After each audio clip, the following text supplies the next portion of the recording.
The Yukon doesn't just freeze your flesh, it hollows out your mind. My name is Thomas Mercer. I am a seasoned survivalist, a man who has mapped the jagged teeth of the Brooks Range and spent months navigating the suffocating isolation of the Siberian taiga. I thought I knew loneliness. I thought I understood the silent, indifferent cruelty of nature.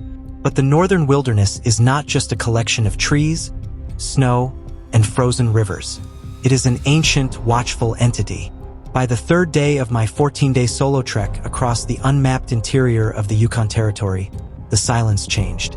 It stopped being an absence of sound and became a presence. A heavy, suffocating pressure that pressed against my eardrums. The temperature dropped past -40, a realm where breath freezes into tiny shards of ice before it hits the ground. I pitched my four-season tent on a high, wind-swept ridge overlooking a sprawling black forest of spruce and pine. That was the night the pacing began. It started as a rhythmic crunching of frozen crust. 5 steps forward. Pause. 5 steps back. I lay paralyzed inside my down sleeping bag, my heart hammering against my ribs like a trapped bird. Whatever was outside wasn't an animal. A wolf hunts with stealth, its paws shifting effortlessly over the drifts. A grizzly moves with a heavy, careless momentum. This thing walked with intention, mimicking a bipedal gait, heavy enough to crack the deep-freeze permafrost but silent enough to let me hear its breath.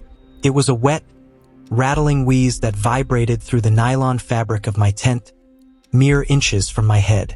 I held my breath, the internal warmth of my sleeping bag suddenly feeling like a silk-lined coffin.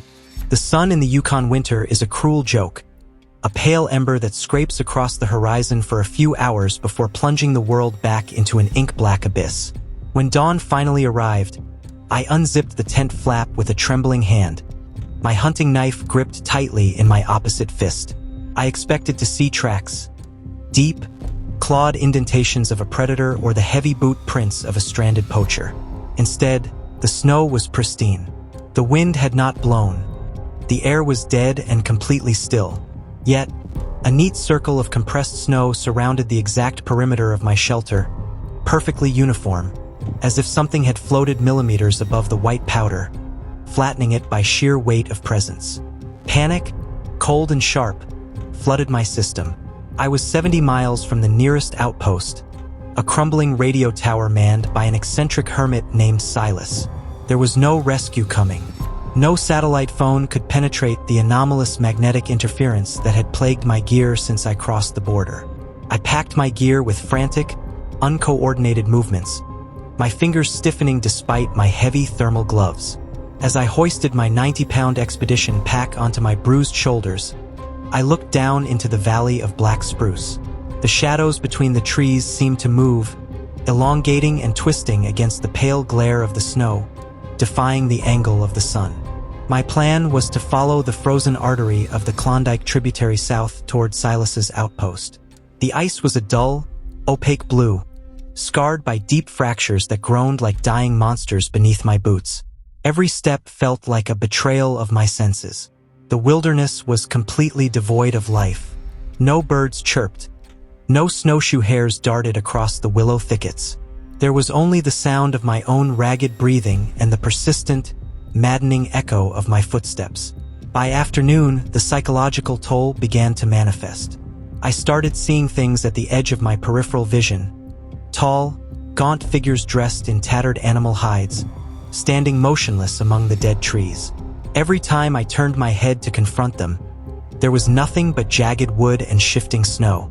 I knew the dangers of hypothermia-induced psychosis, the way extreme cold and isolation can cause the brain to misinterpret sensory data. I tried to anchor myself by reciting topographical coordinates, survival protocols, and the names of old friends out loud. But my voice sounded thin, alien, swallowed instantly by the vast emptiness of the tundra. The afternoon light died abruptly at 3 o'clock, swallowed by a massive, purple bruise of a storm front rolling over the Ogilvy Mountains. I had no choice but to drop into the tree line to seek shelter from the rising gale. The wind began to scream through the spruce needles, a high-pitched, metallic shriek that sounded altogether too much like human agony. I found a small clearing protected by a fallen boulder and set up my tent with frantic haste, my hands shaking violently as the temperature plummeted toward -50. As darkness dropped like a heavy velvet curtain, I lit my small white gas stove. The hiss of the blue flame provided a brief, fragile illusion of safety. I boiled snow, forcing myself to swallow the hot water to maintain my core temperature. Then the wind stopped. It didn't taper off. It ceased instantly, as if an immense hand had been placed over the valley. In the sudden, ringing silence, I heard it again. The crunch of snow. It was closer this time, right outside the vestibule of my tent. Crunch, crunch, crunch. 3 steps, then a long, deliberate pause. I blew out the stove, plunging the tent into total darkness. The air inside turned freezing within seconds, my breath billowing out in thick, white clouds. I reached for my rifle, a bolt-action .30-06, and chambered a round as quietly as possible. The click of the metal mechanism sounded like a thunderclap in the absolute stillness. Outside, the pacing resumed, circling the tent in a slow, hypnotic loop. My eyes strained against the pitch black, waiting for the fabric to yield. Then, the fabric of the tent wall bulged inward. Something was leaning against it, pressing its weight against the thin nylon structure. I could see the outline of a hand through the translucent material, but the fingers were too long, stretching out into 5 needle-sharp points, and where a palm should have been, there was only a hollow, concave indentation. A low, vibrating hum began to emanate from the entity, a sound that resonated in my teeth and made my nose bleed. I raised the rifle, aiming it directly at the center of the bulging fabric, my finger tightening on the cold steel trigger. "Don't shoot, boy. You'll only make it angry." The voice didn't come from outside the tent. It came from the dark corner behind me, right next to my gear pack. I spun around, my rifle swinging wildly, my flashlight beam cutting through the gloom. Crouched in the tight space was an old man, his beard encrusted with yellow ice, his eyes milky white and completely sightless. It was Silas, the hermit from the radio post 70 miles away. But his skin was a bruised, translucent gray, and he wore no winter gear, just a thin, grease-stained flannel shirt. "Silas," I gasped, my chest heaving. How did you get in here?" "The zipper is locked." The old man didn't blink his dead eyes. He just smiled, revealing gums that were black with frostbite. "I didn't walk through the door, Thomas. I was already here.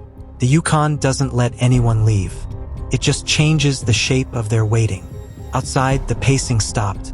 A long, wet scrape rasped down the side of the tent, followed by a sound that sounded horribly like a child weeping in the deep snow. It sounded like Lily, my daughter who had passed away 3 winters ago.